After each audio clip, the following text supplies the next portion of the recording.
Welcome back to my channel. I hope you all are doing well. For today's video, I wanted to share with you guys my most recent and current list of products I regret buying. I have to start off by saying that these videos are my most and least favorite videos to film at the same time. Most because I feel like I help you guys in not wasting your hard-earned money, and least because I realize that I have wasted my hard-earned money. But before I jump into this video, I have to give my usual disclaimer that I give before any products I regret buying video, that skincare, hair care, makeup are super subjective. Just because something didn't work for me does not mean it won't work for you as well. If you are intrigued by any of these products, please do some proper research. Check out people with different skin type, hair type, and their reviews to make up your mind, because I don't want you to waste your hard-earned money on products you won't end up falling in love with. And with that being said, if you want to know what all I regret buying and why so, then please keep on watching.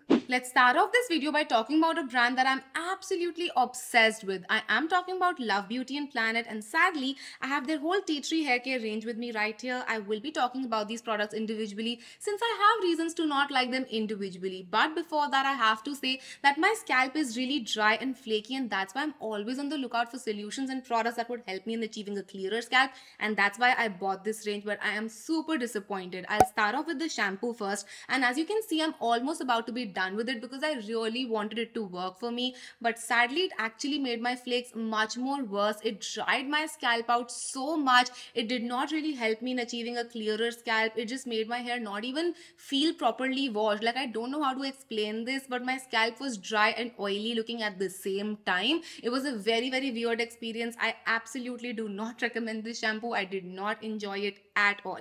Secondly, we have the conditioner. Now, this is not a conditioner that's supposed to be applied on the scalp. All they say is that you are supposed to apply this to your midlands and ends. So I don't know, first of all, how this will help in scalp purification anyway. But even if I keep that fact aside, this is a very mediocre conditioner. I talked about this in my empties video recently as well, that it did not moisturize my hair at all. Like, I did not feel like my hair were softer or smoother or anything. This was a very mediocre conditioner, and that's why I'm like, nobody really needs this in their life. It did not make my hair just, appear good or feel good at all. And thirdly, I have their scalp scrub. Now, this is the product that let me down the most, because I feel like even if the shampoo doesn't work, the conditioner doesn't work, this would work, because this is a physical exfoliant. So, it's ideally supposed to get rid of your dead skin cells and all of that stuff. But this, again, did not do any of that. Now, what I did like about this is that it's actually a fizzing scrub. So it also works like a shampoo sometimes. So you can use it in between your washes. But the scrubbing particles just do not get washed out of your hair. Like, they are in your hair and on your scalp for the next week or so. Like, any single time you would run your fingers in your scalp, you would feel the scrub particles just magically appear out of somewhere. And again, it did not really help me in getting rid of the flakes overall. So even if I were to keep that fact aside, that the scrubbing particles are still there, if the flakes weren't there, I would have still been okay with it. But the fact that it didn't really even get rid of the flakes, I'm like, what do you do actually then? While that was a rough and heartbreaking start, I'm sad to report that it would only continue, because next up we have a product from Essence on the list. If you know anything about my brand preferences, you would know I am obsessed with Essence, but this product disappointed me so much. I am talking about their Cute as a Shelf Face Glow Booster.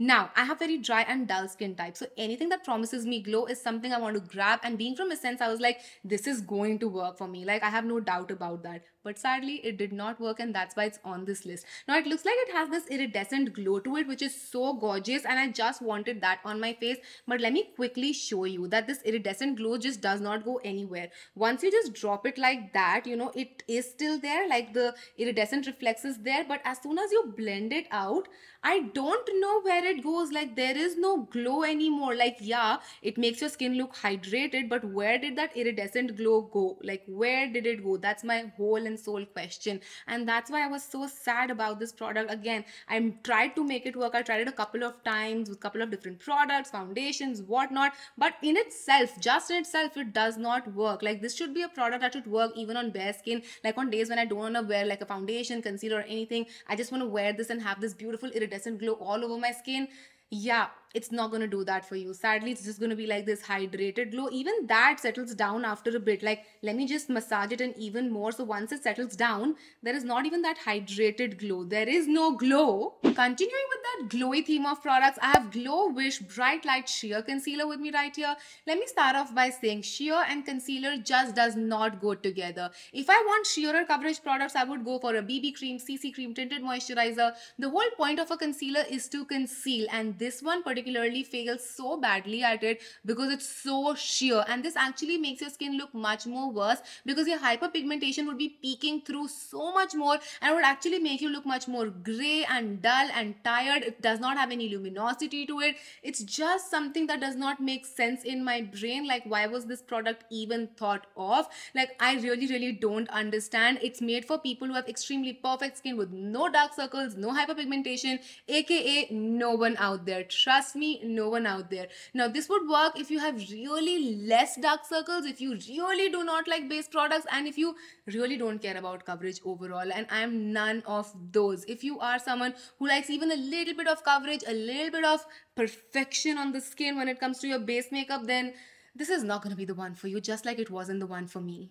We are going to stay on this glowy radiant train for a bit longer because I have Simply Nam's Radiant Powder Magic Blush with me right here.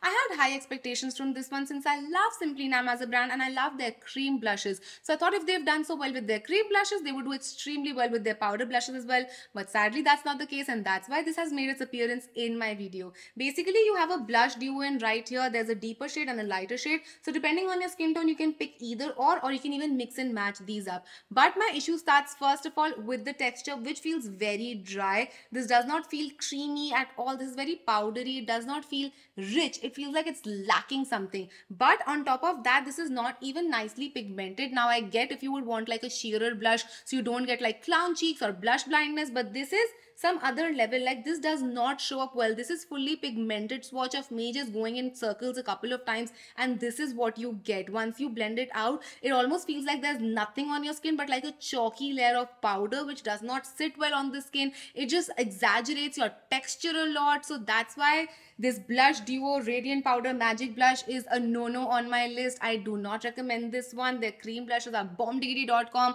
but sadly their powder ones disappoint. And how? We can lock away the word glowy and throw away the key because we're going to move on to eye makeup. So I won't be saying that word for the rest of this video. I promise you guys. So we can keep those shots down and not do the short game with the word glowy and me, alright? So first we're going to talk about some brow gels because I've come across really disappointing brow gels. It's one category that I get disappointed rather quickly because I have very stubborn brow hair, but these ones are ultra disappointing. Like, disappointing pro max is what I would say for them. The first one comes from Wet n Wild. This is their Brow Obsessive Brow Shaping Gel, and spoiler alert, it does not shape your brows at all. Now, the texture of this one is a little too wet for it to hold anything down.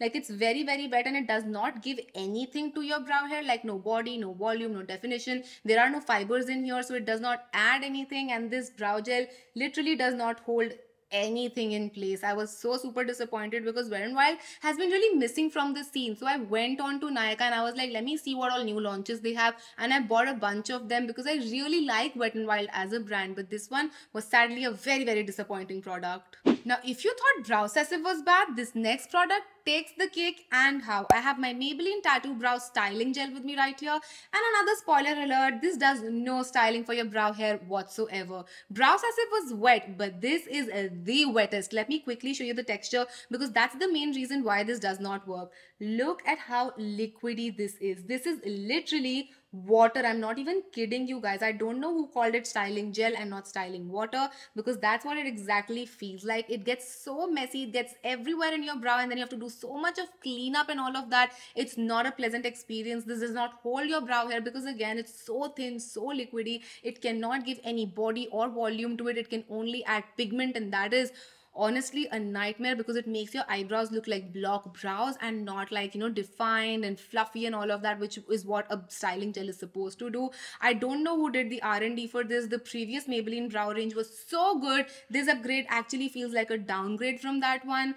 I was so happy with the recent launches that Maybelline was having, and this just threw me off completely because this is not what you expect from Maybelline. This is not the quality, this is not the standard, this is not the way things are supposed to be at Maybelline. So I really want to wanna like urge Maybelline team to look into this and why this is the consistency and the texture that this is. Alrighty, yo. Next up we have an eyeshadow palette to talk about, and it's been eons since I've talked about an eyeshadow palette in my products I regret buying video. So I'm so excited and so sad at the same time. And this one comes from none other than Jeffree Star. It's their Beauty Killer 2, and I bought this one with high expectations and hopes. Now I'm not going to talk about Jeffree Star the person, but Jeffree Star the brand. I have tried a couple of things from them and not a lot of them have disappointed me, just a couple of things. So I still had high expectations, and since everyone seems to love their products and their eyeshadows, I was like, I just need to try this out. And the color story seemed kind of fun, kind of different. It wasn't your usual color story, so I was like, you know, might as well go for it. First of all, the packaging in itself is in shambles. I have stuck this twice and it's still like coming apart,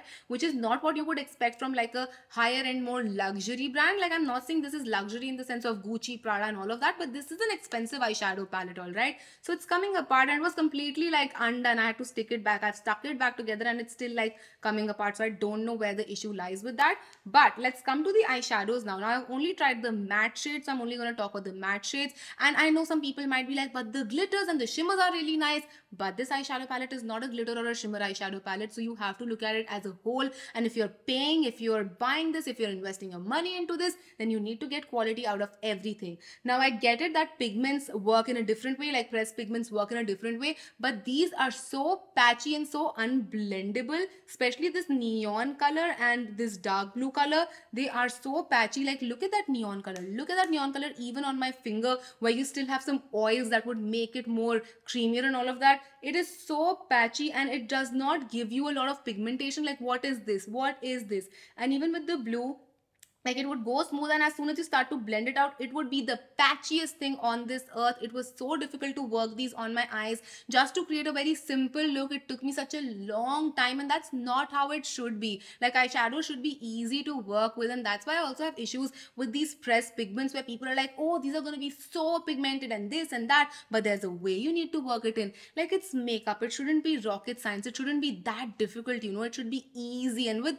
the innovations that we're having, shouldn't things get easier than getting more difficult, is what I feel in my brain. And that is why this was so disappointing. Like, this palette in itself was so disappointing because I tried the matte shades and they were so bad, and that's not what you would expect when you're paying so much for a damn freaking palette with like, what, 12 shades? How many shades are in there? No, 10 shades, with just 10 shades. And now for my last product to finish this video off, I have this Allure foundation brush with me right here. Now I have to start off by saying that this is a drop ship product, so a lot of different brands have this same damn brush, same quality, same everything, just a different brand name, and all of them are marketing this as a foundation brush, and I don't know why, because this drinks up your foundation. I'm not even kidding you. It took me 4 times the amount of foundation than it generally does for me to cover up my face with this one. I bought it because I thought it's a bigger brush, so it would cut down my time in applying my foundation. First of all, it does not do that because you have to work extra hard. This is very, very stiff, so you have to work really hard on your face, and this is not ergonomic as well in holding it for your foundation like that. It feels really close to your face, like it's a little weird of an experience, but it drinks up your foundation, and that's not worth it at all, because you would be wasting so much product, so much money if you are using even slightly expensive foundation. And I am currently doing that. I'm using my Guerlain foundation, and it took me about 4 pumps of that when it generally takes me 1 pump of that. So I was not happy about that. I can use it as a body brush, and I think that's how brands should be marketing this as, like as a body brush, a highlighter brush, because this is not a foundation brush, guys.